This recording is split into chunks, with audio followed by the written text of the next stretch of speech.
From Julio Cruz and Gaylord Perry to Alvin Davis and Harold Reynolds to father and son back to back bombs. From Junior J, Joey, and Edgar with Randy, A-Rod, Dan, and the Sheriff to Ichiro Moyer and Mikey C to King Felix, Kyle Cruz, and Cano to the present with Julio, Gilbert, Kirby, and Cal. I don't believe it. It just continues. My, oh my. It's another sports podcast. You're live. My, oh my. I might hate those City Connect uniforms, but these dudes need to wear them every single day of the week because the Mariners are now 15-1 with those blue and black uniforms. It has been a hell of a week for the Seattle Mariners fans, especially the players within that clubhouse. It's my oh my, it's another sports podcast. You know, we rep it from Nashville down to Albuquerque, up to Little Lake Stevens, and everywhere in between. Shout out to our super producer, Indy, who will be with us tonight, co hosting, the super producer rocking the ones and twos. We got Cody in the house tonight, we'll get to in a minute. And of course, a huge shout out to all the homies up in the live chat. I'm with you, Texas Power. We them boys. I'm hearing crickets right now. But of course, he'll be out tonight, and a huge, huge heads up to the live chat. We'll be on next Saturday night. Next Saturday night, so we can get the homeboy RG back on the mic where he should be. He is, Lord knows where in the country right now, grinding his ass off. Thank you, G. But let's get right down to it, Cody. It has been an up and down journey since Dan Wilson became the manager, and it's really been an up and down season, but it is going to be a furious finish, and the Mariners are right there. What are your general thoughts so far? Well, there's a chance. Today, I think we're at 13% chance to make the playoffs, which is better than we have been recently, somewhere at about 5%. So, thank God the AL Central is finally coming back to earth a little bit for us. It's a hard thing to love the Mariners, like this team this year has tested all of our fandom, I think, at the core. Because you hear in the off season, all leading up to this thing, right? Like, we're going to start fast. We're going to jump out to a lead. You see Houston and Texas starting the season all banged up. The doorway is wide open. And what do? We trip right through it. But we also have one of the best rotations that's ever graced a baseball field for the entirety of a season. And one thing I want to know today, I got questions for you, is our 87, or I guess it's 88 now after today, right? Quality starts that we have as a team on the season. Where is that ranking all time? Because that's a stat that I'm having trouble pulling up. And this team, if it wasn't for that, dude, we'd be toast. But 2.5 now back in the wild card. That's probably our best shot at getting it. Unless we miraculously just make a run these last 12 games or so and clean house and strut into the playoffs with all the momentum and completely change the narrative. And who knows? They're the Mariners. They just might do that and rewrite like a 1995. But I'm too afraid to fall in love with them. I'm already looking at this whole thing from a last 3 years, kind of in our window perspective. And as a fan looking at Jerry Dipoto, like, dude, this is exactly who you've shown us you are. You build pitching. You're amazing at evaluating elite pitching and developing a farm. But when it comes to offense, there's a common theme. And I think it really it stems from team building philosophy and where we're trying to fill our gaps and who we're trying to fill them with. And it's a little budgetary, but at the end of the day, you're a professional general manager and vice president of operations of a Major League Baseball team. You got to get this done. So yeah, those are my thoughts on the Mariners right now and getting into this conversation. And it's a really fascinating one because there are pieces there and there's an ultimate rotation sitting right there, and we still get that next year. So this off season that we have is something we've never had as Mariners fans over the last 25 years. It's pretty epic. Dang, throwing it down and laying it down for us, man. For starters, I really agree too, because the window is right now, and in all pro sports, the window closes way faster than you anticipate it will. We thought that run with Marshawn, Lob, every all those dudes, we thought that run would go longer.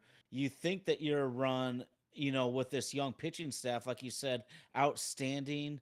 They're way ahead in first place for quality starts this year. And my answer to you is, you can probably only get back into the mid 80s at best for a quality start stat, because I read recently that the quality start metric was really just a Philadelphia Phillies commentator who didn't make it an official stat at all, because he's just with the media, but he just wanted to track how consistently they were getting good starting outings. And so we'd only go back, 30, 40 years at best with that stat. So that's one that would be really interesting. I don't know who on earth would want the job to add up, since 1860, every single quality start in Major League Baseball. But I hear you though, man, and it feels like we're wasting the staff. And then, really quick, Indy, just thinking about the window. So we all saw Jacob DeGrom make his comeback a couple nights ago, and it made me think, 6, 8, 10 years ago, whatever it was, the New York Mets had super young DeGrom and Syndergaard, and we all thought, wow, with those two starting pitchers, they might have lost the World Series this year, but they're going to get back a ton. We've never seen him come back, even with the amount of spending. So you can't ever think that next year is granted and that you have the window, because even if you think you have a long one, it can close immediately before you know it. And Indy, I'm just hyped that the Mariners are in it. I thought we were going to be drowning about 2 weeks ago when we got to this moment. Yeah, I definitely had lost pretty much all hope a few weeks ago, but I mean, these guys are showing life. They're showing fight. And as to the window question, I mean, I think it's when baseball especially is a sport that when you see a little fire and you catch a little spark, you have to just go all in. You have to push. You can't. It's not like football, whereas like when you have a solid core, like you can pretty much bet like which teams are gonna be decent to above average. There's always a few like random teams that overachieve or underachieve, but for the most part, you can generally tell which team's going to be solid based on roster and coaching staff. In baseball, I feel like you can spend all the money in the world and still come out with a fat dud. It's so just about catching that fire and riding it as long as you can and fueling it as much as you can, you know what I mean? If that makes sense. I feel like our window is gonna I think it's more dynamic than and complicated of a question, honestly. I mean, next year we could be terrible. The year after that, we could be right back in the playoff race. You know, like that's baseball. Yeah, I think in pretty much, football and baseball, we see in any sport really, like when you can control an aspect of the game in an elite way, in the terms of the Mariners or maybe like the 90s Braves, you think of these elite teams, like it was pitching. And those 90 Braves teams had much better offense than what we're currently trotting out there. But, the point being, like the LOB, they controlled the defense, and all you really needed to do was just move the ball with Marshawn, score a couple touchdowns, and you're basically guaranteed a win. And it feels like this year for the Mariners in particular is just like a Felix outing every single day almost, where like we're losing like 3-1, 4-2, and we can barely just like get enough offense going to support um, an everyday elite staff. And that's got to be the most disappointing part for all of us, right? Is like watching them try to solve the offensive problems the last 3 years to kind of put a little bit of balance to this team, um, and just failing like every single year. Like control the zone has got to be one of the biggest jokes in the major leagues right now. Like that is the most horribly wrong side of irony for all of us to have to sit on, because Jerry DePoto has this knack for just like saying the worst thing and it unfortunately backfiring on him. Like 54%, like bro, can you at this point in the season like paint this any more ironic? We're we're like right there on exactly what he said he wanted to do, and it's just not good enough. Um, I mean, this year, yeah, we're at 513 right now. And if we're lucky, we'll finish with 54%. And solving the strikeout problem just hasn't happened. Like, I thought I was going to rip my hair out last year with strikeouts. And this season, been even worse. Um, and is it guys like not playing up to their baseball card, or is it things that are happening within your organization? And I think you look at the most recent example of that being Teoscar Hernandez, Eugenio Suarez. Gino, unfortunately, has just been good old Gino down there. Elite defense, timely power hitting. Yeah, he strikes out a lot, but hey, so do we. So like, really, how bad was it paying that guy what we owed him? Like what, 14, 13 million a year to shore up a position that we've had trouble with this year, with Rojas and Urias. Rojas was great at times. I want to love him, but if he's your everyday guy at third base, that's a major hole on your team, in your window that you're allowing to happen. Like Matt Chapman was out there, like we could have solved it with him if we didn't want to go with Gino. But yeah, so I don't know. I guess kind of where I'm going with this is I was a big Jerry DePoto believer for a long time, especially when he first came on and I saw him building this thing. And yeah, Adam Jones going down was really unlucky, and there's been some bad luck as well in some of this along the way. But there hasn't been enough bad luck to really offset, I think, what are just adding up to be bad decisions in offensive team building. And we're starting to see that pattern kind of play out. But the rest of it is so elite. Like, of course, they're going to give him one more year. The farm system looks great. The rotation looks great.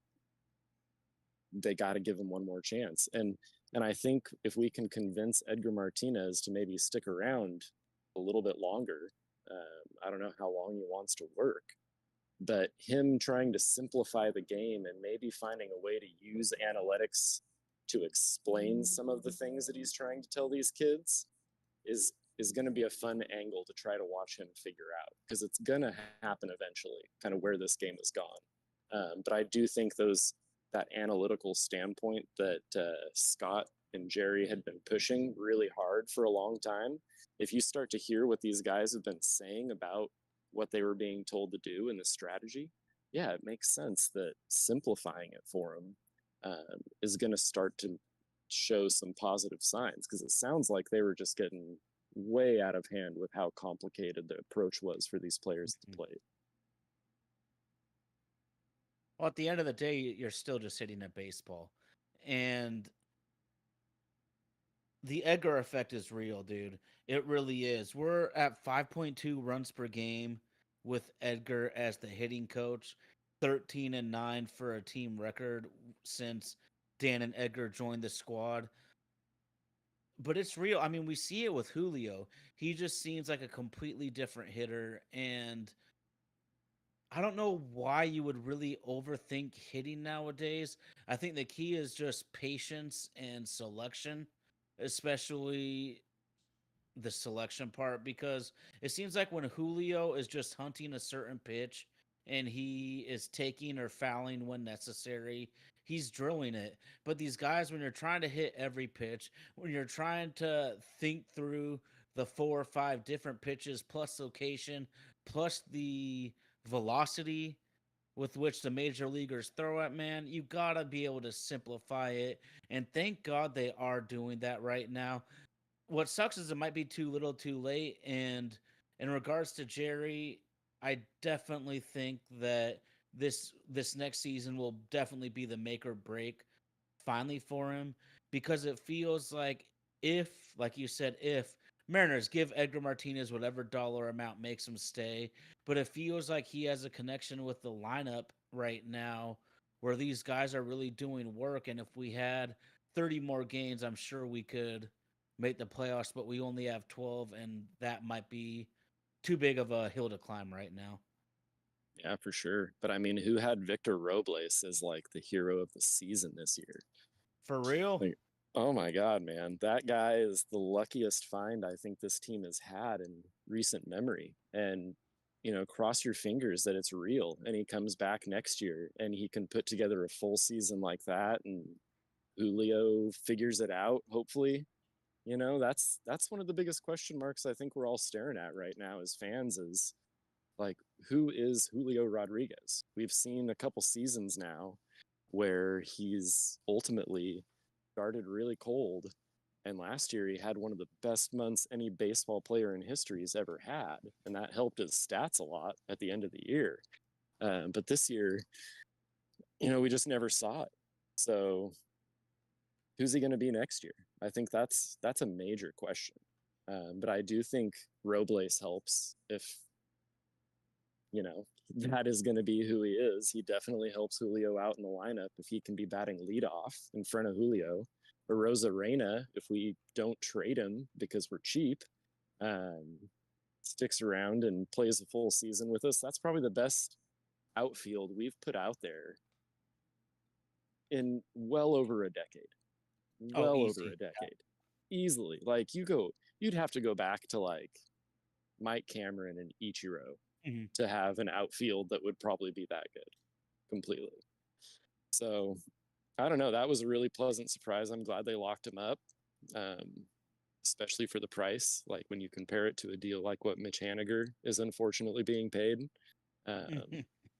My God, like just I want him to be good so bad too, Jerry, but was 25 mil over 2 years, like pretty much guaranteed, really the right decision to make there when you're operating on a budget.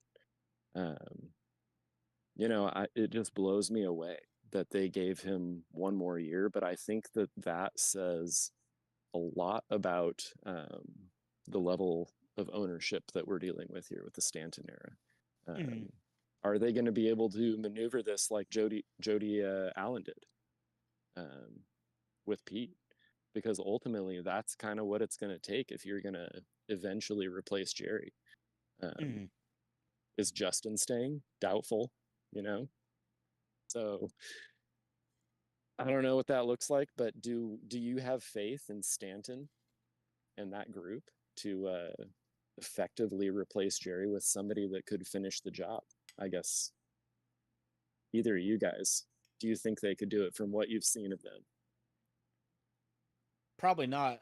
One thing that me and RG talk about, Cody, is that I don't think that the Mariners could entice an elite GM that's definitively better than Jerry. I don't think that they could get that person to come be the GM because of the certain monetary and budget restrictions. And I'm not absolving Jerry, because the way I look at it right now, bro, is they basically have 30 to 40 million dollars of massive underproduction in the lineup when you look at the two Mitches, when you look at Polanco. And like you were saying, you have to throw Julio in there, as much as we love him, as much as we love his future, as hot as he's been, but he's been an underproducer. So basically the four highest paid guys in our lineup have massively underproduced. And then, like you were saying, look at Suarez and look at Teoscar. We could have had both those dudes still and maybe not done all the shuffling. I guess I just want to ask you a quick question then. Do you think that they sacrificed too much continuity within the team and within the lineup, because it feels like we have our three same guys at short, at catcher, at center, and then everywhere else is a revolving door. And I don't feel that's really good for just the team chemistry and also the production. Yeah, no, I agree with that 100%. I think getting rid of Gino Suarez was a massive mistake. That guy was not only a solid defender at the corner, but he was a huge clubhouse guy. Mm. Huge clubhouse guy. Loved playing here. You knew you were always going to get his best effort. And what does he have this year? Like 30 plus home runs? Like, are Yeah, you he's the kidding me? hottest hitter in baseball. Like, we would kill for that right now out of our third base production. So whatever you saved in getting rid of him, and then I've got other issues kind of with how things are handled, and I do agree with you that this ownership group to me would not be able to entice an elite GM. I think their only chance at finding somebody that could replace Jerry and be better would probably to find that young up and coming star, like that rising star that needs the shot, right? That's going to take on a team and is going to figure it out. That's the type of GM we need. Or maybe we need Jerry in a very specific role where we hire a new GM to work underneath Jerry that's more offensive minded, to kind of balance what we see from Jerry in his specialties, which has been pitching, to be honest there. Interesting. But I think that could be a good move if they were to do something like, sorry, Justin, but you're going to be the odd man out. Maybe there's a different position for you within the organization. But I mean, they tried it with their offensive coordinator this year. Why not try it in the front office? So I don't know. It's a really interesting position that they're in. It's fascinating. We've never been here before as Mariners fans. Like, very few teams have ever had a starting rotation like we have. And the bullpen next year with Santos and Brash coming back. We do have Santos again next year, right? He's coming back. I think we have him for a couple years. Yeah, we have him for a few. He was he's still really young, so he's not close to free agency, and that's a huge coup on why I was pumped about getting him. Yeah, dude, the pitching is so set up, but it seems to be that whenever we go into trying to evaluate these free agent hitters for our lineup, we're always taking guys that their best seasons have always come like 3-4 years removed, right? And we're hoping for a resurgence from these guys. At some point, we have to be able to trade from what we do best, and that's pitching. Like, the fact we still have Hancock in our program right now is wild to me. It's been two seasons worth of trading near the deadline and in the winter baseball meetings where we could have packaged Hancock or somebody around him and tried to upgrade the team in some aspect that way. Even if you can't get it through free agency, they have the guys in the system to trade from. And even if it's got to be a Wu or a Miller, as bad as that would suck, because Wu is probably like one of my favorite Major League Baseball players right now because he is so filthy. Like, having a traditional fifth starter is fine. There's nothing wrong with that. If your team can hit, like, hitting 220 average as a team is just disgusting. And that's where we are. And that's good for us this year. That is like some of the best hitting we've had all year. We've been hovering around the record for the worst batting average by a team in Major League history for most of the season. And that has kept me up at night. But like, something has to give to balance the team out. And I guess with Jerry, what I wish he would see is that should have happened. Like, he should have traded a Hancock or a Miller or a Wu and landed somebody in the infield, because it has to be first base or third base, right? That's the position you're looking at to fill, and those are power positions. I really wish it would have been first base. As much as I love Ty France, like, that's a position where who knows what the Vlad deal looked like. But that's a guy. Pete Alonso could have been a guy you could have spent money on extending him to. That's another one. I'm still angry that we missed out on Trevor Simeon because I felt like that was a solution to second base that has just been destroying us for Mhm. ever. Like Robinson Cano put a voodoo curse on the position before he left, and yeah, it's been rough there. You try to have a short memory, but man, it hasn't been a great string of success at second recently. And so, as much as you got to pay for a guy like that, even though he's having the year he's having this year, still looks pretty good on our team. Yeah, no doubt, no doubt. Texas Power Rangers gonna hate me for saying this, man. I think if the Mariners signed Simeon, they win the World Series last year, not I agree. Texas. He was that big down the stretch, and it's also positional value. I can't I can't think of many second basemen, and I know Simeon's having a down year this year, but how many second basemen can provide the offensive production that Simeon does? That maybe a couple at most. Yeah, no, and couple it with elite defense. Like the guy is the best second baseman in baseball by far. And if JP is going to stay at shortstop, which was their plan this whole time when we watched that wave of talent wash through Mhm. free agency that we just, and this is where I got, the most frustrated, I think, with the organization and Jerry was when that wave hit and we did nothing. And it was very much like, okay, well, here comes Otani. Maybe, just maybe, they're going to pull a Robinson Cano type deal and ball out for this guy. They just saved all this money not dipping into any of these positional needs that we could have filled in free agency. And then balked at Otani.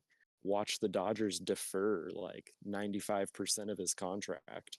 Um, and we're just still sitting here 3 years later, empty handed with a bottom of the barrel offense. Um, and so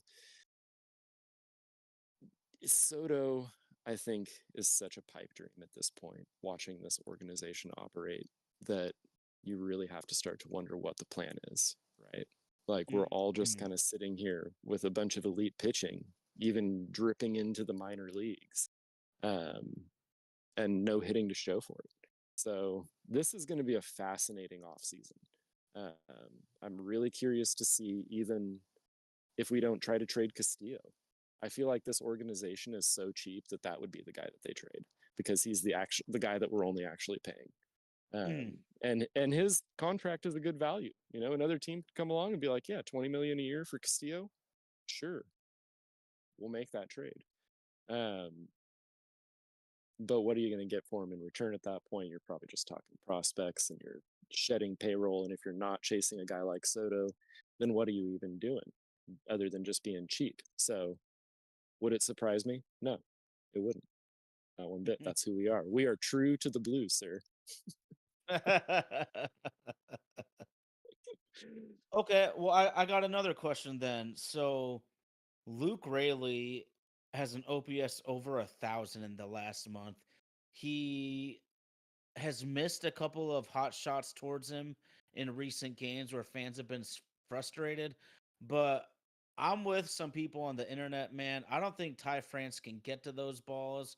And that's just my eye test. And then I looked it up on Baseball Savant, and Ty is, I believe, 43rd amongst first baseman in outs above average, which seems like kind of a crazy stat, but at least it's a measuring point. That means there's like 10 or 12 backup first basemen that cover more range than Ty out there. But Luke Rayleigh, I'm pumped. We know he can play the outfield. Maybe we can have him at first base. But then Tommy's asking, do you have any targets you want to see the Mariners go after next offseason?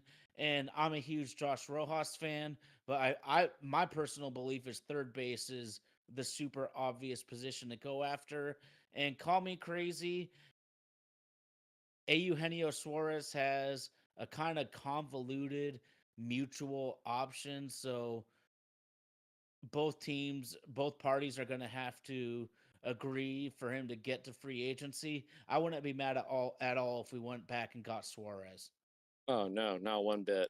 I would I would be so happy if I woke up one morning this winter and I got that little update that said Eugenio Suarez comes back to the Mariners. Good vibes have returned to this clubhouse. Um, but I love the recent little idea of Santander coming over here. I think Hmm. that would be a fun one. Um, Luke Rayleigh, I think, is one of my favorite free agent acquisitions I've seen Jerry make offensively in the past 4 years. Yeah. I mean, the guy is depth and he's an upgrade over depth that we just haven't had in so long. Like if you think of the alternative, it was Ham Swaggerty, right? And you essentially replace him with Luke Rayleigh, who has way more power, still has athleticism, can play a ton of different positions and give guys breaks. But I think the real issue is that we're still seeing our utility players way more frequently than we should. Like Hmm. that's quality depth, but we should have a freaking dog at first base, and this shouldn't be as frequent as we see Luke. Um, but I love the guy, and I think he's an upgrade not only over what we had from Sam, but um, Canzone. You know, Hmm. Canzone had a really unfortunate season this year. Everybody was super hyped on Canzone. I still remember John Stanton, day one, saying that Canzone was going to have the best season out of any Mariner this year, and I think he cursed him into oblivion on that pregame show. Uh, keep my boys' names out of their mouths and just let them do their thing and sell the team to Jeff Bezos. Like, does anybody know why Jeff Bezos doesn't have a fascination with baseball? Is there any way that we can convince this man to purchase our Mariners and we'll all just, forever pray to Amazon, whatever we have to do? I don't know. Got to That's look my into this. dream. Dude, we That's need my him. dream, bro. Need to start that petition today. Like, I know he wants the Seahawks and all that, but I feel like a team with no salary cap is much more Jeff Bezos's, Hmm. taste. Maybe nobody's explained it to him that there is a limit to the amount of money that he can spend in the NFL, and baseball is much more appealing.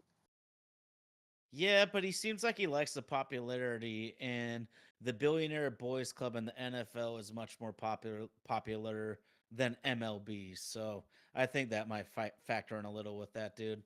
There's a lot of truth to that, unfortunately. We obviously love baseball. My oh my, it's another sports podcast. We love baseball, but none of us are too stupid to not realize that NFL is the king, college football is the queen, and all the other sports are trying to fight for the bits left over from all the sports fans. How'd you like rivalry weekend in mid-September?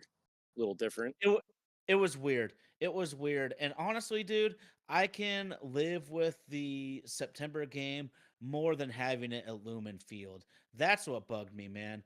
It To me, it doesn't matter who you cheer for in the Apple Cup, but you wanna see it at Martin Stadium. You wanna see it at Husky Stadium. It just didn't have that same awesome vibe being in the Pro Football Stadium to me. Nah, it was confusing. It was just another weird move. College football is in a weird place right now, though. You know, Mhm. feels like they're 13 all over again, just trying to figure it out and make friends at the lunch table, not getting their games aired, which I found hilarious. Big Ten just kind of sitting them at the kids' table. Uh, so, you know, over here in the Pac 2, growing up in Eastern Washington and loving the Cougs, it's been a hard life. I am a glutton for punishment being a Cougs and a Mariners fan. Um, but you got to get them when you can. And when they aren't showing UW games and WSU's just out there cranking out W's, it's a good day indeed. Hey, just a shout out to the live chat. Tay Williams, do you think the Astros are going to bring back Bregman? That's what I'm wondering. Oh yeah, so I got a question for you. Our homie Jerry B was just saying, Cody, that he wants Bregman or Suarez back at third base. Do you think Bregman's a possibility for this team? And would he even? I shouldn't say that. Dollar amount speak. You can get a guy to come play for you. These rivals are not as big as a giant contract. But would you welcome Bregman? Or you nah? I don't like the Astros. I mean, as long as nobody's banging on trash cans for him when he's up at the plate, I'm fine with it, right? As Yeah. long as we don't have to win that way, then I don't see any problem with it. At this point, man, it's 25 years. Whoever the hell can come in here and help us win baseball games and get into the playoffs every year like we should be right now in our window, then I'm all for it, but Mm, I don't really personally see Bregman leaving Houston. I don't see that happening. I think Houston benefits a lot off of um, jersey sales and player popularity, and keeping the band together. They've obviously got the money. Like, mhm. I do not see him leaving Houston, but who knows? It's baseball. And if the Mariners do decide to bust out the wallet, which I also don't think they're going to do, then yeah, I guess it's possible, but it's hard to say. Baseball, I feel like alliances aren't as strong, like you mentioned. Mm. I think Bregman in Houston too might be a perfect ballpark marriage. I could see Bregman being just another in the long ass list of great hitters who come here and suck. And those short Crawford boxes, dude, that Houston short porch and left pisses me off because I don't like cheap home runs. Even like It's when it's my team, of course I'm pumped. But I still don't like cheap home runs, man. But he has got it down there in Houston. I don't know what you think, but I think he might just be another slugger that struggles up here. Yeah, it wouldn't translate. Um, and that would be a very Mariners thing to do, right? Like, go get a guy whose best years are behind him, pay him way too much money, and watch him struggle. So, on uh, that note, sure, we're probably going to go sign Bregman. Would I rather have Suarez over the two? Yes, absolutely. I think Suarez is a better value. He comes in knowing what it's like to hit at T-Mobile Park. I think he is a more guaranteed vibe with that locker room as well. And I think that makes all the sense in the world, if you have a shot at bringing Gino back. Because what else is your better option? Like, are they going to call up Colt Emerson like a year too early? Um, mhm. there really isn't anything, in my mind, except doing what we did this year and trotting Josh Rojas out there for 135, 40 games or whatever it's going to be. Like, Mhm. no, that's a terrible plan. We tried that. I love Josh Rojas, admirable effort, but he needs help, and it's obvious. Yeah. Yeah, he surely came back to earth, and we knew that he wasn't. I joke about this dude that he was hitting like Tony Gwynn to start the season, and we knew he wasn't going to be that good. But I mean, he really, really, really came back to earth. What is he probably in like the 230s now for batting Yeah, average? Yeah, I mean, yeah, I think that's about where he's at. But yeah, man, he gave us hope right off the bat. If it wasn't for him, what would we have been doing? Because when you think back about the early part of the season, he was the only guy hitting. It was the Josh Rojas mhm, coming out party. Um, but things just never got better this year. It's not surprising that Service got let go. Um, but what I, still find surprising is that ownership gave Jerry another year. And I think next year is that final year. It is the year next year where it's make or break for Jerry. If this offense comes out again and just absolutely tanks, there's no way. There's absolutely no way they bring him back. Shout out to Tay Williams. He is stoned and chilling with the enemies, man. That's why we love this shit, dude. Shout out to the live chat, man. That shit cracks me up right there. But Indy, we haven't heard from you in a minute, bro. But we've been having a good old time talking about the Mariners. But God, you've left me so many nuggets, Cody. You've left me so many freaking nuggets, dude. I'm just gonna jump back to Robles because you were talking about him early, and he has been outstanding for this team. Cade. And it wasn't, and it's not a complete accident either. This No. guy was like a top 5 MLB prospect for his entire minor league and early MLB career. And maybe he is going to be the guy that we were hoping Jared Kelenic would be. But I mean, this dude's got 25 steals and hasn't been caught with an 876 OPS as a Mariner.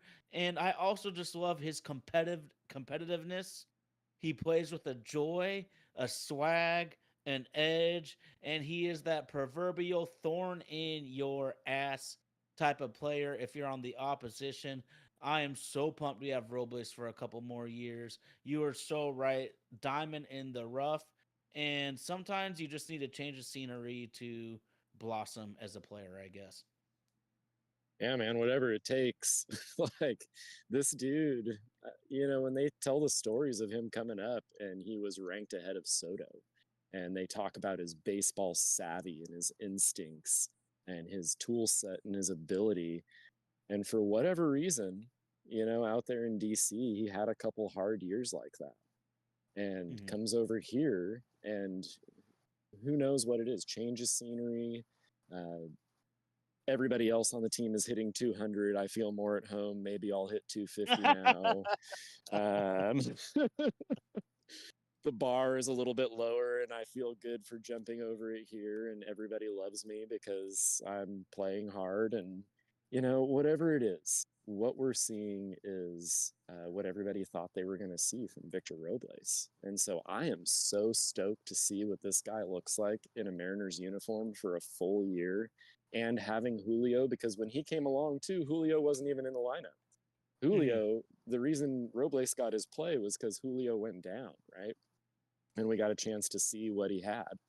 And I guess, maybe in the long run, if this works out, that's a blessing, that we got to see Robles like that every day and give him a chance to kind of shine. Because now if you stick him and a Rosarena and Julio in that outfield, like there's not a whole lot of balls dropping.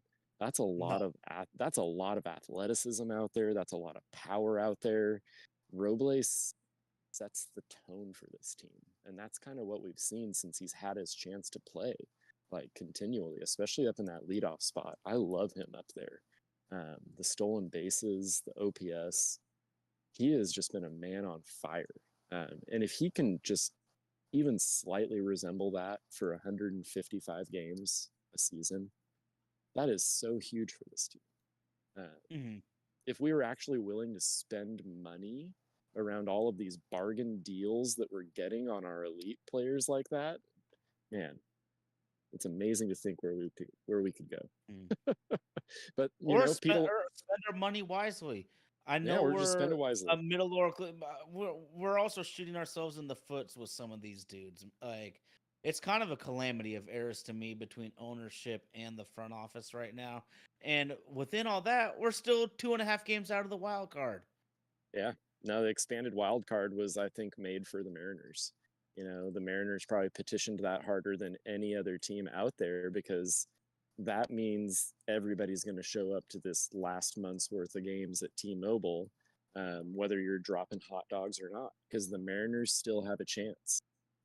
Going into this season, I had us at 89 wins. I don't even think we're going to get to that, unfortunately.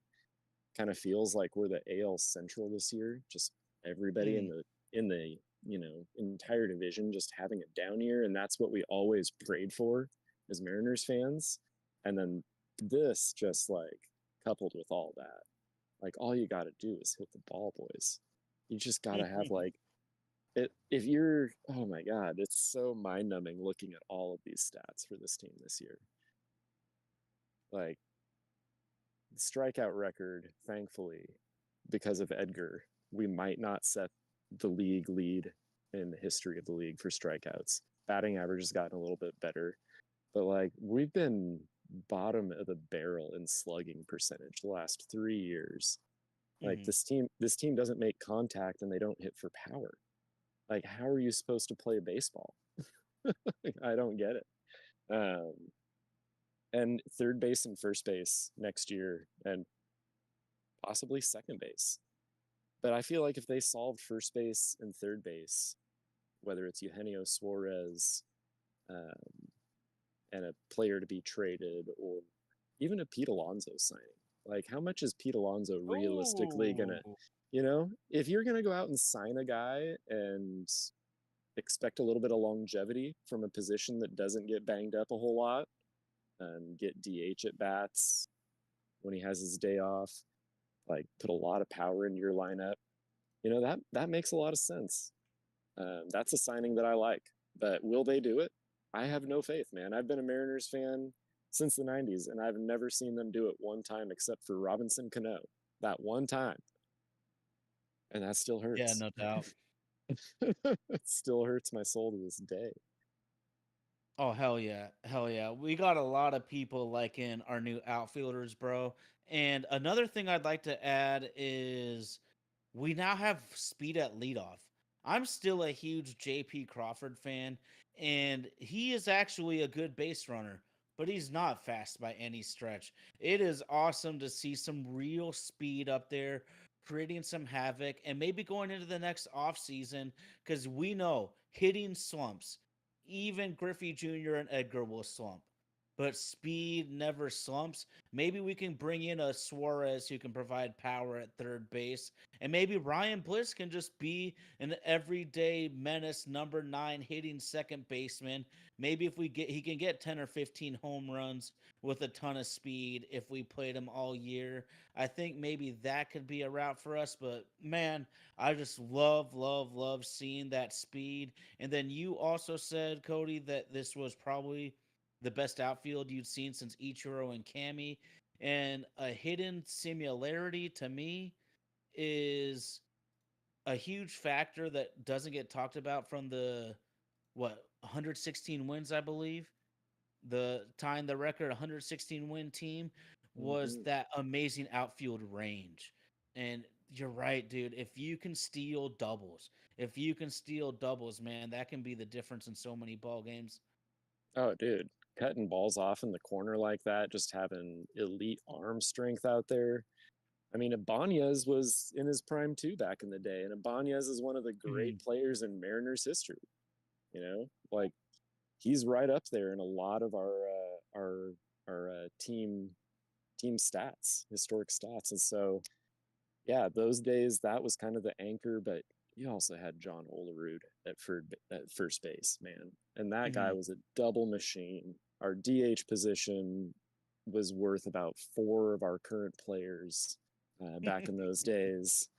Uh, yeah, that was different times, man. Different times. We're paying the price for that. I feel like winning 116 games had to come with a price, and we paid it. And someday our journey through this desert is gonna end, and it's so close. Um, but yeah, I don't know. It's an interesting day to be a Mariners fan. That's for sure. Personally, I'm more focused on next year. This team has broken my heart so much this year. 2.5 games back, 12 games to go. If I get emotionally invested in the Mariners, as a Mariners fan, I know that's a way for setting myself up for disappointment. So, as a Mariners fan, this time of year, I have moved on to the Seahawks, and those boys have not disappointed. That little turnaround that they've got going from Pete to the Mike McDonald era, um, it's pretty impressive. I love seeing what those guys are putting on tape these days too. No doubt, no doubt. Well, I just want to say a huge shout out to the live chat. We appreciate all the homies jumping in like always. And it looks like we're going to pull a huge audible here because Jerry B is telling us that he wants to jump from the live chat up into the actual recording. So we, in about a couple of seconds here, are going to take a 2-minute warning to get Jerry B on the mic, and we will be back in just a little bit. Go Mariners. We're 2.5 back of the playoffs. Let's freaking go, baby.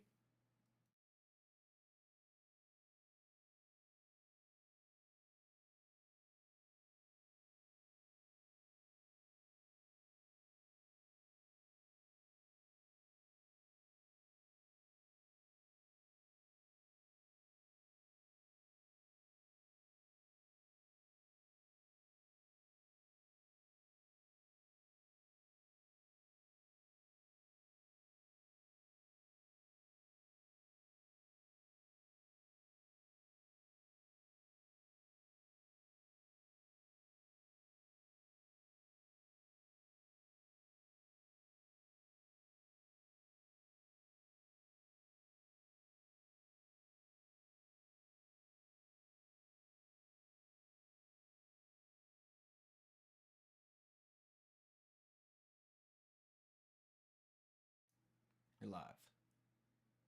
We're back from the 2-minute warning, baby. And this is Quick how 2-minute quickly we warning. can do it.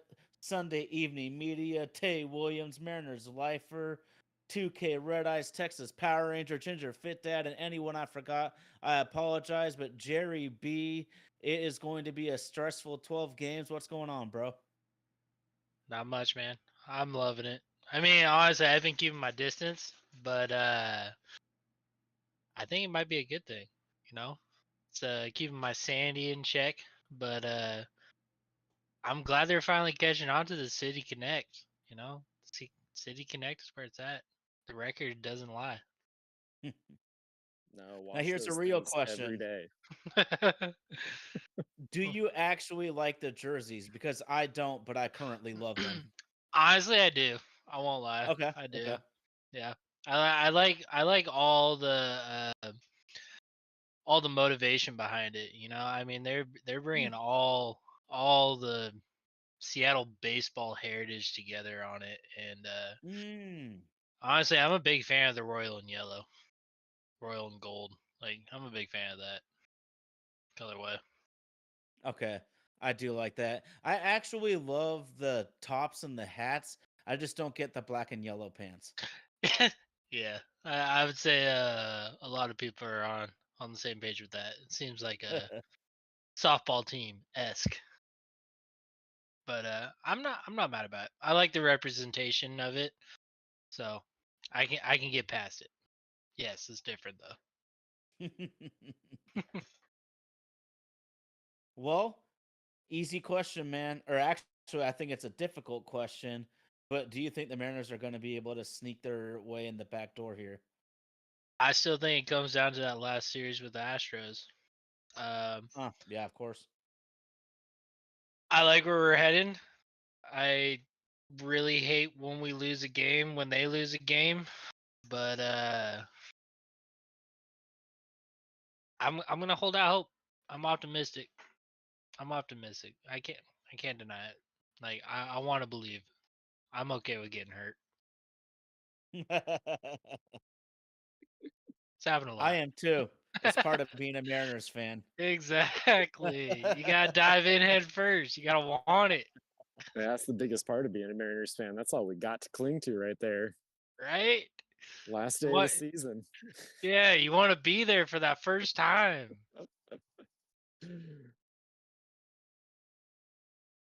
All right, man. I got to ask you then, who who has been impressing you lately? Because I honestly think there's a laundry list, and anyone could kind of have their own opinion right now.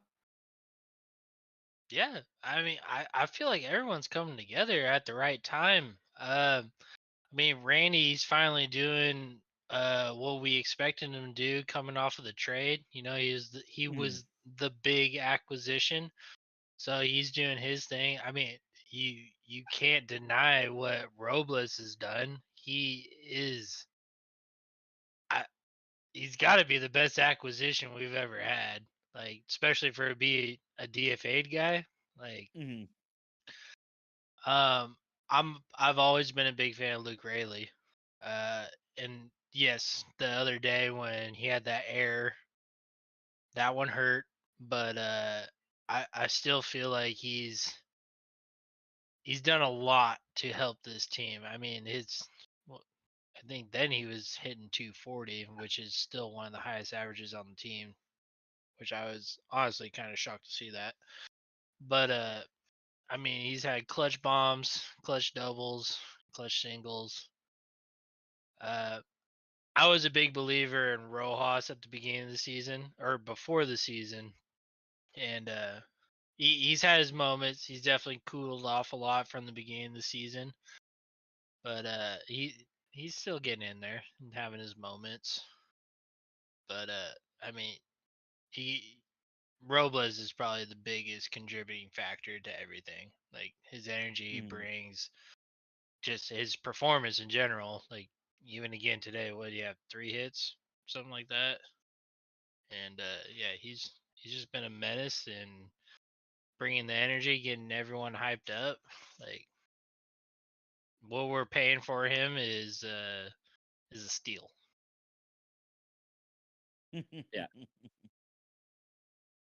Best acquisition territory for sure, considering our history.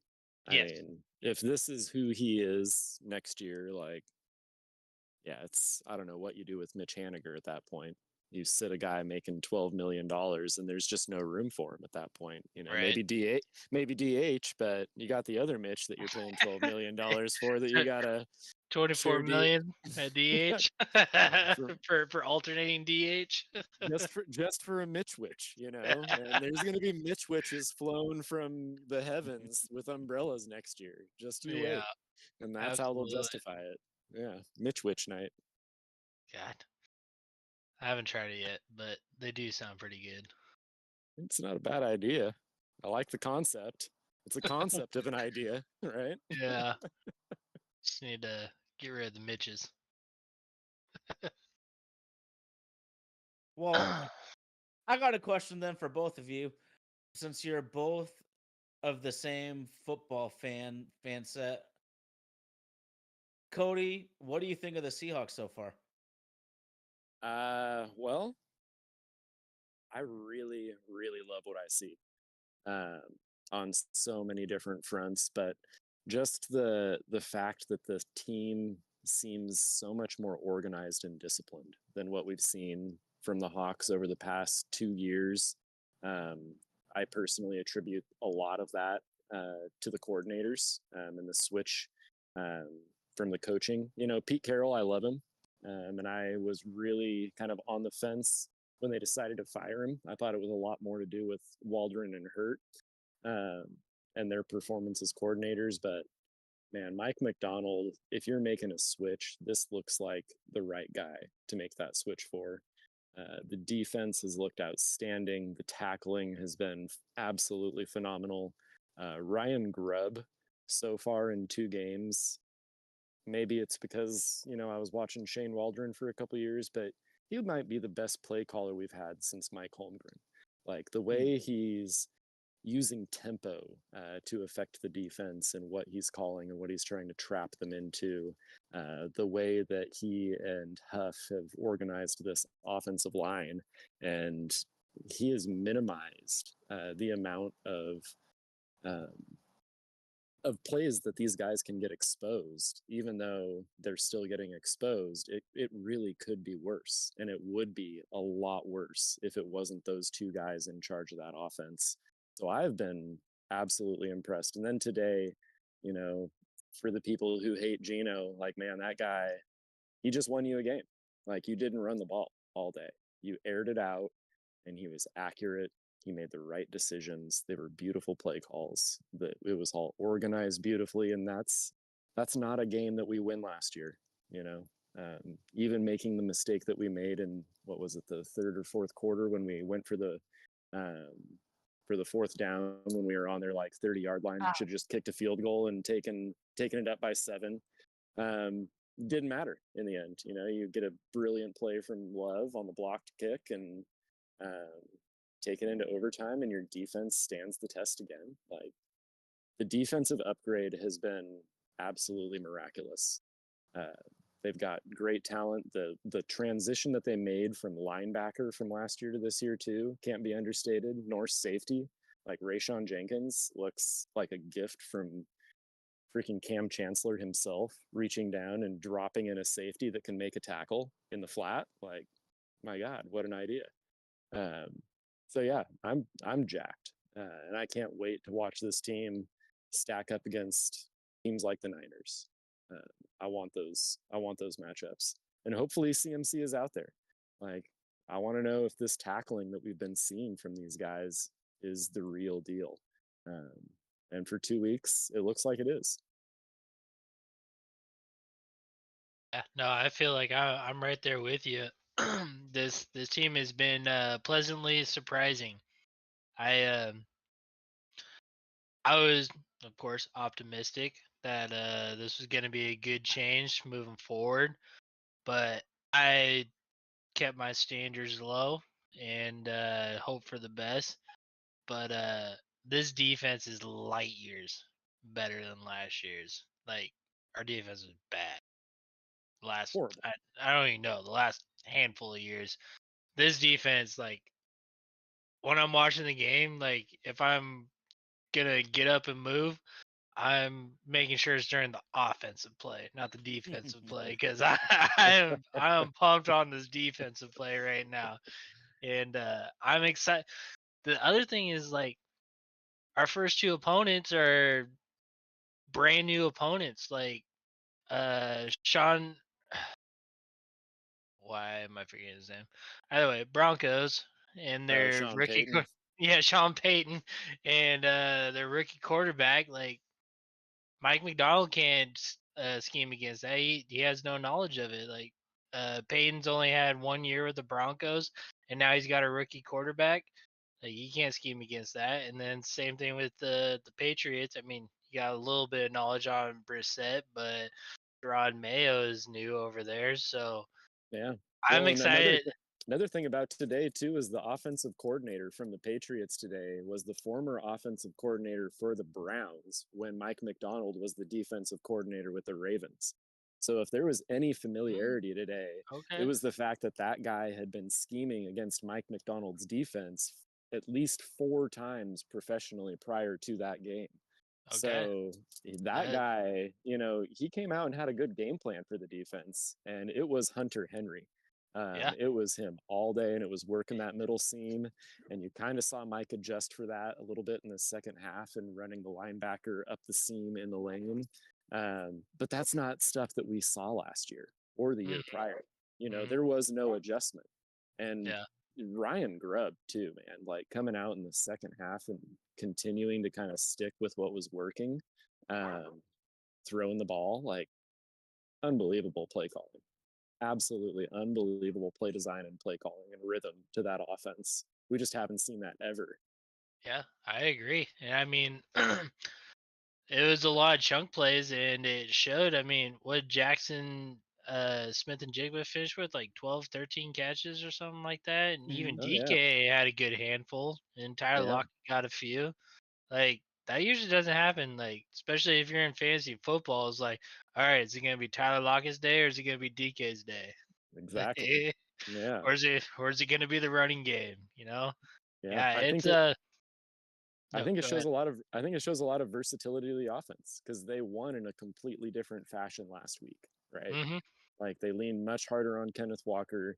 Gino only had to throw the rock like 25 times. They controlled the clock. But today, something else was required of them.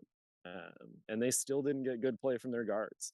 Like Laken Tomlinson was still getting beat constantly. Bradford was still making penalties and getting beat. Um, so, this team, if they can solve that kind of part of the equation, that interior line, and until Abe Lucas is miraculously healed, that right tackle position, this is a tough team. I don't see how many people beat this team if they figure out their offensive line. Yeah, I agree. No, that has definitely been the black spot as far as the season has gone so far is the offensive line. Um, yeah, we'll see. I mean, they're making do. It's nice. It was nice to see Charbonnet step up and take the mantle with Walker down. So that was a plus. But yeah, I'm just so pumped on this defense. Like they've they've jumped light years ahead of last year. Yeah. So excited. Mixing concepts and not just running the same 3 base packages, and the level of IQ that we have on that defense too, between Spoon and Jordan Love and freaking in the trenches, like all of the guys, between Hankins and, and It seems God, like why am I Love. spacing his name? It seems like Love has really stepped it up this year. I don't know if it's like they're just giving him free range on everything, but it seems like he is a dog out there right now. Yeah, I mean he's the dude. Like no Quandre, no Jamal. It's his show now. Yeah. He's the tenured guy. But he's got a history of that apparently, like going back to Notre Dame, being kind of the captain of the defense, the main communicator, a dude that's just everywhere. I was so stoked when they picked him up. That was a huge under the radar like free agent signing. And you want to Yeah. talk about the difference between the Mariners and the Seahawks. Like, let's talk about free agency. Hmm. Like, that's what a successful front office looks like, is a front office that doesn't whiff on free agency like 95% of the time, and also isn't afraid to pull the trigger and make huge trades. Like, fault the Seahawks all you want for all of those mega trades that they made, but at least they went for it, right? Like, we aren't sitting here guessing what would have happened if we didn't make the trade. Like, the Yeah. guys went out there and pulled the trigger. And it's hard to say, another team in the NFL will last 10, 12 years that wouldn't trade that amount of success. Even though we only won one Super Bowl, we never lost, more than 8, 9 games at the most in a season in that span. And that's success you just don't see in the NFL. Yeah, I agree. I mean, yeah, that Jamal Adams trade is definitely blown up in our face, but Yeah, I that's mean, when he okay. came in, though, he set I the, was, I was, league lead in sacks for a I, DB. I was fucking pumped when we got Jamal Adams, but yeah, Yeah, apparently they played saw the great. injury Broke every history. bone in his body for the team. You can't say he didn't give it his all. No, I mean, can you no, say that about Mitch Garver? Has Mitch Garver broken every bone in his body on his way to batting 200 for the team? Like, absolutely not. There was no. no record-setting season either. Um, so yeah, I don't know. It's John Schneider is one of the best general managers in football, and Oh, absolutely. I just find it really fascinating as a sports fan to sit here in the same city and watch a team that is run so well. And Paul Allen set that thing up so beautifully as one of the best owners of any sports franchise in the country.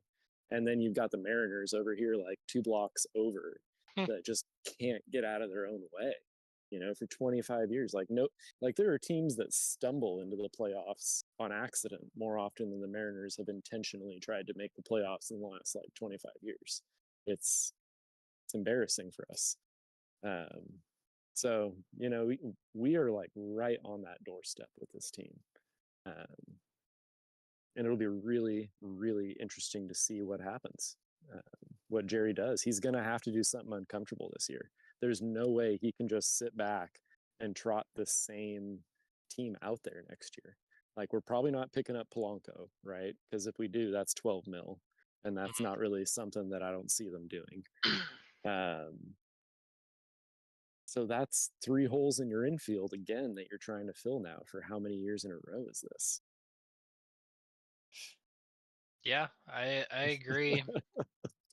I'm also I've said it on the show before, like I'm also on the same wavelength as we give up on guys too soon. Like maybe Teoscar. I mean, he's having a great year or whatever. But Adam Frazier. Adam Frazier was a big one for me. I was hoping we were gonna keep him at least another year. Yeah, for But real. I feel like it, we need to give guys more than a year. I mean, just based on how difficult our park is ranked for hitting, maybe there is a real like long adjustment period for these hitters we're bringing in to acclimate to it or whatever. But I wouldn't be too mad if we did keep Polanco. Waited for um, Ryan Bliss. Waited for Ryan Bliss to develop or have him as the backup second baseman. But yes, get uncomfortable and make that trade for a Vlad. That Oh, would be sick. Like yeah, all day. give them where they Game, want. Give them where they game want. changing. Yeah, give Seriously. them where they want. Give us a Vlad, and then yeah, maybe do a Suarez signing for third. I would love that. That I think fixes like 80% of our problems right there. yeah, You're just looking at second base and DH then is like, what do we do here? And that's a much shorter list than the one we've been dealing with for the last 2 years in the middle of our window, yeah, no less. 100%. I agree with that. Like we are totally wasting this pitching, and it's sickening. But I don't see us making too big of a payroll jump, if any. Like I mean, they made a pretty big jump with the trades that we made and whatnot. And if we keep Randy, it's gonna bump the pay up from where we're at just based on arbitration and all that. So Mm. Well, fortunately, the league is doing that revenue share for the media, so we should get like a $25-30 million kick from that. So hopefully with what they lost from the Root Sports fiasco, um, that little bump at least keeps Randy Arozarena in place out there, yeah, right? Because I think it we should. absolutely should. Because what we're supposed to have him for another 3 years after this season, or is it 2 after this season? I think it's 2. Yeah. But his price goes up into Mitch Haniger territory, and it gets difficult to afford. So Mm, we've got to be careful about those decisions. yeah. But Randy's definitely a much Uh, better Mitch Oh Haniger. yeah, oh, 1,000%. run Yeah, it that'll back be. with Randy. Run it back. Yeah, Yeah. it'll be fascinating to see what they do with Garver and Haniger. They really kind of painted themselves into a corner with that one. And there's nothing you can really do about it next year. Like, you owe the two of those guys 12 mil apiece. Unless I Mitch, think like, the best thing to do is to give Edgar what it takes for him to come back and hope he can make those guys play better because you can't trade them. No owner is going to be like, yeah, no, like you mentioned, absolutely not. I'll give you a top prospect for 25 million of negative production. Yeah, absolutely not. No, Right. they are on our team whether we like it or not, and that makes decisions like Polanco just that much harder, right? Hmm. Like, if you roll the dice on another $12 million season for Polanco, and you have to pay both of those dudes 12 mil, like that's tough. And Jerry's job is definitely on the line. Like, that seat has got to be hot. Mm, Um, so I'm expecting one more season. yeah, if we see another season like this next year, I don't know. I don't know how they do it. I don't know how they justify it. But then again, we're fans of the Seattle Mariners. Like, why not us? Yeah. Must be similar to being a Browns fan. Probably. Without all the exposure lawsuits, I'm sure it's pretty similar. Oh my gosh, seriously. The one thing I would say is it is just one game, but for the first time all season on Sunday, I saw the Mitch Garver that I remembered from Texas. He has looked like a completely different person the entire season, and I'm hoping that might be the Edgar effect. But for the first time, Mitch Garver looked like frickin' Mitch Garver, and there's 12 games left. 12 games left. Yeah. Well, better late than never. Yeah. It's always good to Yeah, show up at the exactly. party you're invited to, whether Yeah. it's, You know, 10 minutes at before last call or least it's not too late. He can still get a couple shots in. Maybe a pitcher who's to say before it that doesn't last come call. down to a play-in playoff game and Mitch Garver doesn't hit a ball down the left field line for a double that scores Julio or I guess Victor Robles now, our captain, my captain Victor Robles from first base. Uh, yeah, no, anything's possible. Like, baseball's crazy, and the fact that they expanded the wild card the way they did allows teams like us a shot. It was a glorious day when they did that. And if you think back over that like 20 some year drought, there was 2 seasons in there, I think one from each regime, that would have made that last wild card berth, had that rule been effect over that time frame.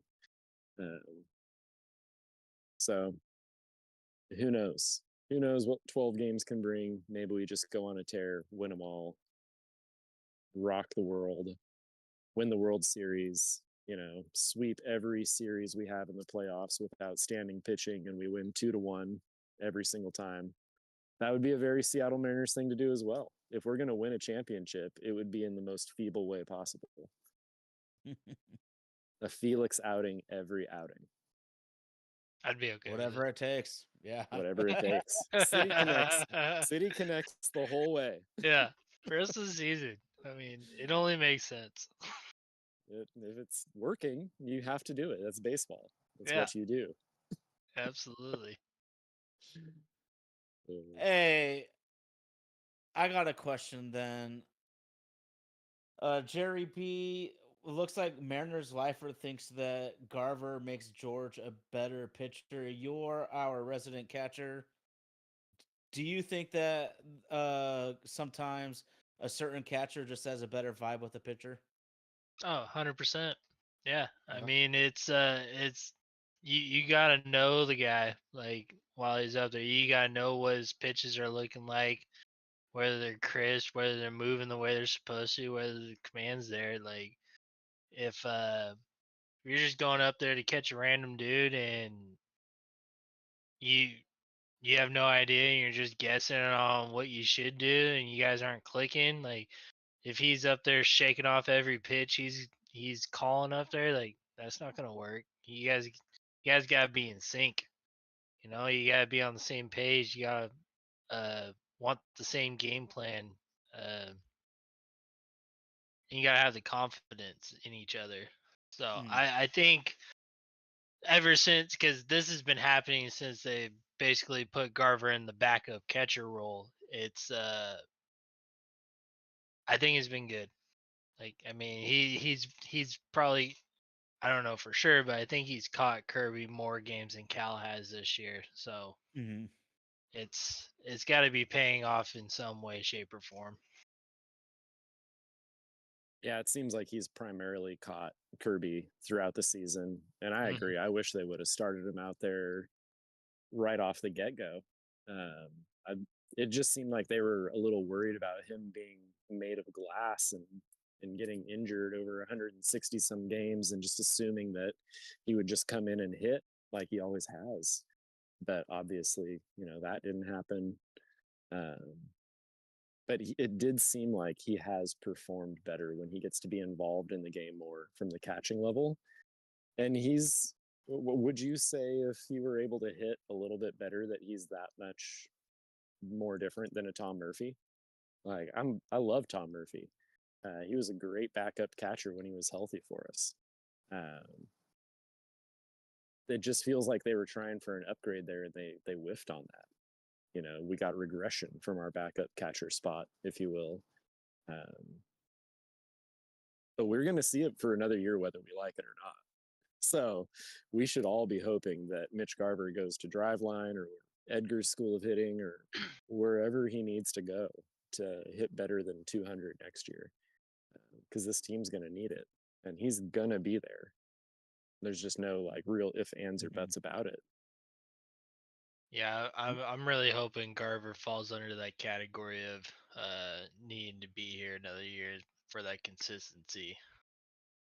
If Mhm. uh if Garver could hit anything close to what he did last year, that is gonna be solid for us. Like even if Polanco came back and he hit anything like if he hit like he did from July till now, like that's a whole different beginning of the season just for this year alone.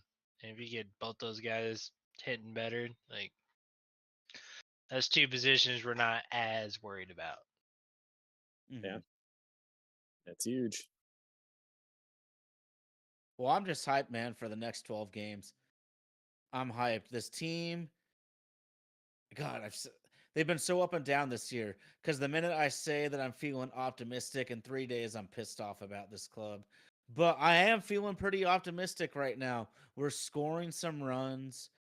If our bullpen can hold on, Tay Williams doesn't think we're going to catch Houston. I don't think we're going to catch Houston either, but as it stands right now, we're only 2.5 back in the wild card. If we can just freaking get there, just invite me to the goddamn dance and I'll be coming. Mm-hmm. Even if we gotta start at the back of the room, we'll make our way to the center. That's Damn right. right. As long as we're in there. Yeah, yeah, I think our pitching is lethal, and yeah, we need to see him more in playoff atmosphere. Like it is a criminal offense to not let these pitchers in the playoffs. Hmm. Hmm. Well, this is the type of rotation where you can win series against better ball clubs. It's that simple. So we just got to freaking get there. Yeah. Yep. what it's all about. I mean, you got what, 2 guys in the top 10 for Cy Young finalists essentially right now if the season ended today, and Miller and Gilbert. It's just so ridiculous when you think about this rotation. Like Yeah. We got a Woo and great question. We got a oh my great god, question. Let me interject here. Cody, Mariners Lifer asks, who would be your playoff starters? Say we need to line up 3, and I want to hear from both of you. Cody, who is your 1, 2, 3 for a playoff series? personally, I would probably go Castillo first, Castillo or Gilbert first, and then I would finish with Woo in the first 3, and then I would probably pitch combination of Miller, Kirby, and Castillo from there on out. Yeah, probably be Miller next, honestly. Okay. What about Yeah. you, Jerry? So Kirby's your 5th choice as far as playoff starting. Yeah, as crazy as that sounds. He's definitely had his struggles of late. I mean, you kind of got to ride the hot hand, right? Like, Yeah, nobody's you pitching better know, right now than Brian Wu, Bryce and Miller, Logan Gilbert. Like, that's and that's ridiculous. why I would be okay with a Logan Woo Miller as the top 3 right now. But I mean, Castillo, he's the veteran, he's the rock. Shows Like, up for big games. He's got the yes, experience in big yes, games, but that he's also not healthy right now either. no, So yeah, that Gonna could say. solve one of those Yeah, questions for you time right out. there. Let's run it back really quick then, Cody, because it doesn't feel like, didn't they put him on the 15-day DL? So They there's a good did. chance he doesn't make the playoffs. So take Castillo off, then what's your top 3? Gilbert, Wu, Miller. Yeah, Oh, 3 names to wow. say tough back to back to back. But yeah, Gilbert, Wu, and Miller would be the 3 that I trot out there for that. And then I'd let Kirby clean up a game 4, and I mean, really, once you get into the playoffs, like, you can afford to let, as crazy as that sounds, Castillo sit out the first series essentially. Right, you can buy him some time, and the 3 arms that you trot out there are just utterly ridiculous. yeah. Mhm. I think It's I'm on the same wavelength there. I like the Gilbert Woo Miller. Yeah, Okay. they've Correct me Woo if and I'm wrong, Miller have guys, really been. but Oh, you're good. was Castillo electric? I recall when we were in the playoffs a couple years ago. yeah, Yeah, he pitched a he really shut down great. the Blue Jays. Yeah, Okay. Yeah, that first game of the series, he shut them down. Okay. That's what I thought, but I mean, a couple years ago, I could easily remember that shit wrong. So, no, yeah, he was the Rock man. It was Yep. as advertised, and I think he's the veteran on the staff. He sets the tone, So you got to let him ride first, and he'll deliver. I'm not really worried about Castillo delivering. Neither with Gilbert. They're kind of interchangeable in that sense that I think Gilbert has now had enough time in the league to where he's becoming that veteran. Hmm. But yeah, the cool thing okay. I think about this season, the really encouraging thing is, and something I thought Scott did really well too, right? Like, it's not all bad with Scott Service. Like, he managed the health of the starting rotation over the last couple of years really well, really, really well. And so you see Miller this year get through a full season without really watching him fall off. And, Wu obviously doesn't have the same amount of innings, but coming back from the injury and looking as good as he's looked now for as long as he's looked without any type of like setback, that stuff is really encouraging. And we got 1 more year of this.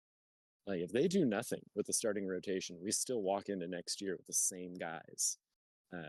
It's if how you don't go after Juan Soto when you know that those are the 5 dudes you're going to trot out there next year is just mind-boggling to me.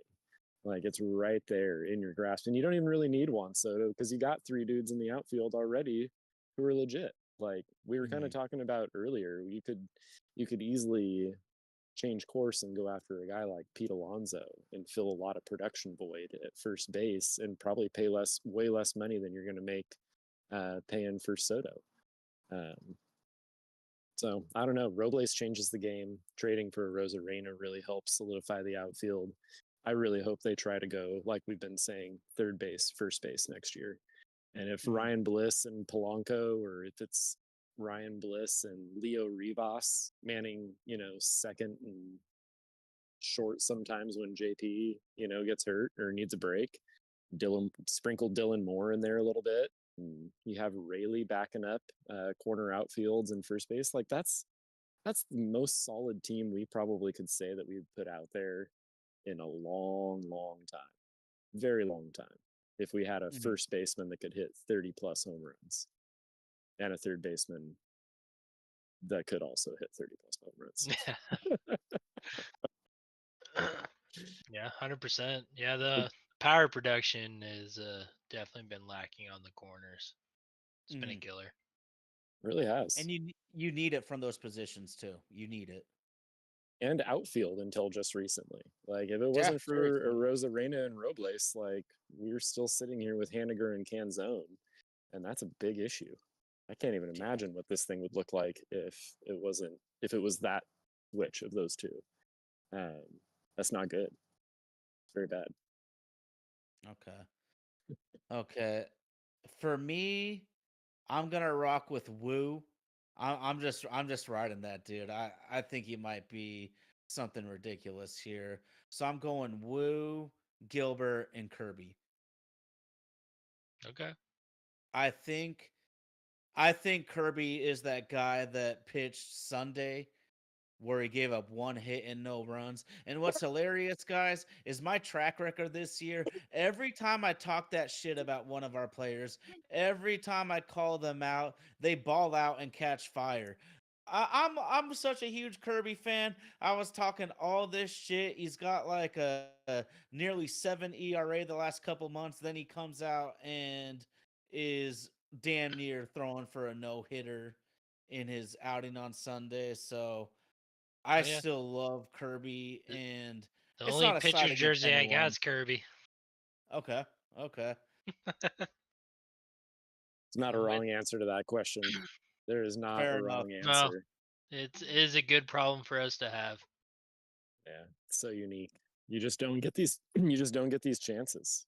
That's the most infuriating thing I think about the position we're all in right now. Is we've waited so long to see them dominate one aspect of the game the way that they are, like elite championship teams kind of do. But the other half is just so historically bad that it's ruining something that we've all waited for. Like I don't think anybody saw a team with this kind of, like, at this point in our window hitting 220. Like that just should not happen. No. I mean, we're leading the league with like 15 more quality starts than the second best team. And the record of those quality starts as opposed to us and the Phillies, who's the second best team, is absurd. We're like 50 and 30 in our 87-ish quality starts, 52 and 35 or something like that. And Philly has like 60 quality starts and they've only lost 14 games. 14 of those games they've lost. Yeah. And the other third place team is right there with the same exact stat. Like we are the major outlier in all of these games that we've lost in our quality starts. But the fact we have 87, that's crazy. Like I gotta know this eventually someday. Maybe I'll be the guy that looks back through the annals of history and searches all of the quality starts all time to figure out which team has the most. Because 87 is just a ridiculous number to me. How do you do that? I feel the record would just be in the 90s. Like they're right there. It can't be that much further. It's more than half the season is quality starts. Like, who does that? Yep, it's been an insane pitching year.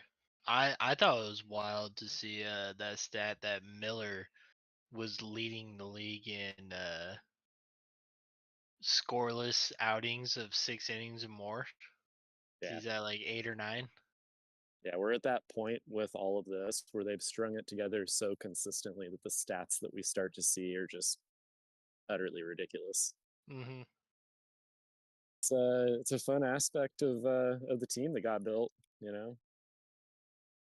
So I guess my question for you guys would be, if you were to trade one of those guys to No, balance the team out, who would you trade? Which one would you trade? And I will allow Hancock and, you know, another handful of prospects with Hancock as an option as well, because technically Hancock is still sitting there as our sixth man AAA dude with value that you could move and couple with a couple guys.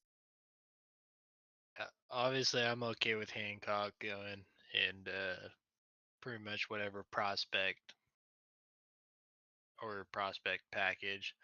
I would love to try and keep Colt Emerson and Lazaro Montez as much as possible. But if he gets us a Vlad, I might be okay with it. As far as our starting five goes,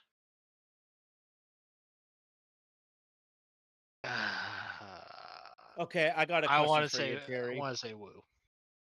Jerry, this is my trade offer. Toronto calls you. We'll give you Vlad Jr. for George Kirby straight up. What do you say? Probably yes. I think I would too. And I think 1,000% I think yes. That's Yeah. not even I a think George question. Kirby's my guy. Just one guy, yeah. Yeah. I'd be packing George's bags for him, just apologizing like, "Bro, I'm so sorry we had to do this, but they didn't want anything else. It was just you. You're gonna have a great time in Toronto. It's nice there. Here's a gift card to whatever chain restaurant they have there. Goodbye." Yeah. You got a whole country Well, behind you. I think it's going to take someone that proven with that many controllable years left to get like a true difference maker. I think we could package Hancock and a couple of prospects with him to get I, like a decent hitter. yeah, I don't But think it'll if be a we Vlad. really want a difference maker, I think it's really gonna cost. And I also think that George Kirby, I mean, so would Logan Gilbert. Like their trade value is immense right now. And so, do I want to trade Hancock and a few dudes to get a guy that might just be like the next Mitch Garver, or do I want to really try to make a power play and be like, hey, we are really turning this team in a different direction. We can't just rely on pitching.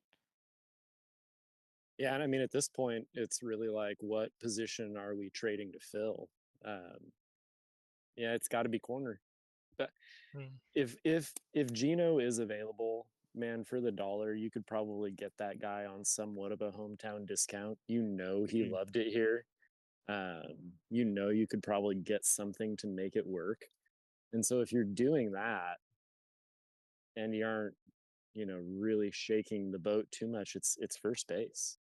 And that's really it with what we've seen from Robles, with what we've seen from Arozarena.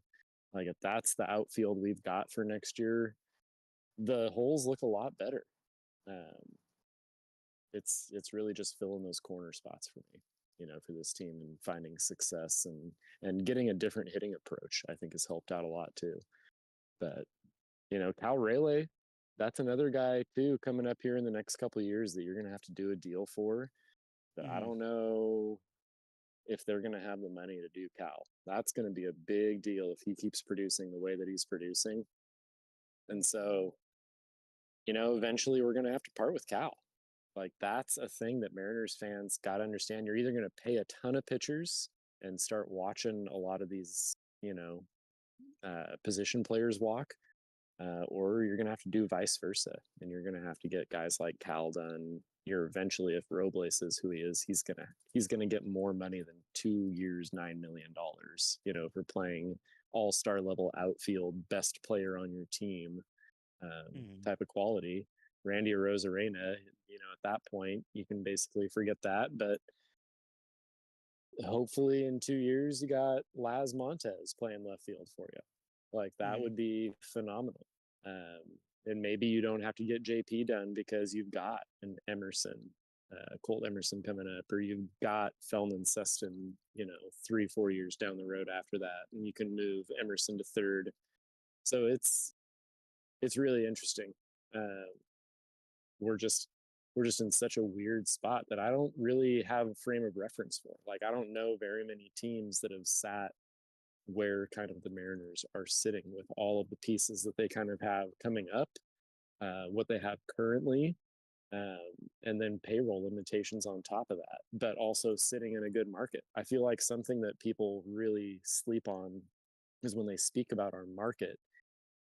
To me, when I think back to when this team was really winning and drawing crowds back in the early 2000s, Alaska, Idaho, Washington, Montana, Oregon, like you parts of Utah, you go through these places and it's just Mariners gear everywhere because they were the only baseball team that any of these states had any association with. And that market right there, the same population, it's equivalent to the state of New York. But New York is split between two different teams, three different teams, usually in their pro sports market, depending on the sport. And the Mariners just sit there with that entire population, um, and they don't capitalize on it. And it's absolutely insane. Like the market is there for the Mariners to be top 10 in value in the league, no doubt, if they put a winner on the field. And it just blows my mind that they refuse to invest in something that is that much easier attainable when you own your own TV network as well. Like they fumbled that Root Sports so poorly. Um, Hurts my soul, but that's a common theme being a Mariners fan. Yep. And we've been hurt so many times. Our hearts are callous. We're numb to the pain at this point. Absolutely. Just a norm, you know. Yeah, it's every day. But But you know, there is reason to be optimistic. I guess I'm just frustrated now because it's going to be too little, too late. Because I think this team is turning a corner, but we don't have enough time to make up all the losses. We're like 3-12, 3-13, something like that. I wrote down versus the Angels and Tigers this summer. Hopefully, we can pull magic out of the hat. Hopefully, lightning is in the bottle. But man, it's gonna take a huge winning streak and some losing streaks from our competitors. But man, it's really been a fun season. Just kind of we were talking about bringing it back Suarez, Jerry. We know the budget is an issue for next season in the starting lineup. Would you rather see a combo of Suarez and Ryan Bliss, or would you rather run it back with Polanco and Rojas?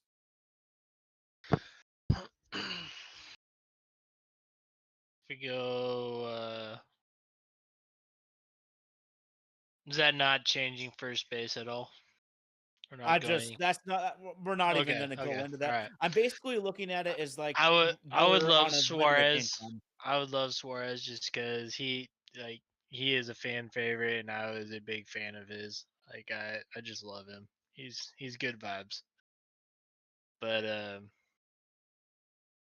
I also want to see if Polanco could build off of what he did the second half of the season. Yeah. Like I feel like he's been a solid contributor since around the trade deadline. Yeah, that's the problem with Polanco is that he showed you, and that's maybe why he's the perfect Mariner, right? Like he lets you down and then he shows you a little something, and you're gonna believe in him Mm-hmm. and give him a little bit of money and bring him back. And yeah, it's I think he's just on the wrong side of the age spectrum for me, and he plays a position that nowadays, now that they've gotten out of the shift, is a little bit more dependent on athletic ability. And so I guess, for me, I lean more towards Ryan Bliss at second base and kind of giving him a little bit more reign there because I think the defense on the everyday level is going to be a little bit better.